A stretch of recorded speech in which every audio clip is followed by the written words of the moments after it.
పర్సెంటేజీల పరిపాలన నడుస్తుంది తెలంగాణ రాష్ట్రంలో కాంగ్రెస్ ప్రభుత్వానికి.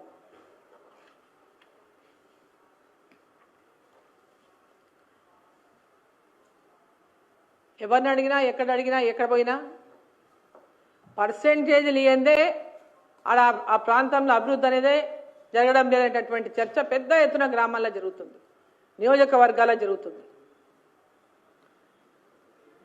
రాష్ట్ర ప్రభుత్వంలో కూడా ఏదైనా బిల్లులు పెండింగ్ బిల్లులు రావాలంటే 30% పర్సెంటేజీలు చెల్లిస్తేనే పెండింగ్ బిల్లులు వస్తున్నాయి. పైనుంచి కింది దాకా 30% పర్సెంటేజీలు చెల్లించనిదే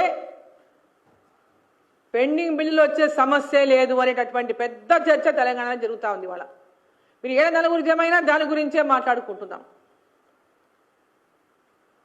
ఆర్ఆర్ ట్యాక్స్ గురించి మొట్టమొదటనే వచ్చిన కొన్నాళ్ళకే ఫేమస్ అయింది తెలంగాణ ఆర్ఆర్ ట్యాక్స్ మీద.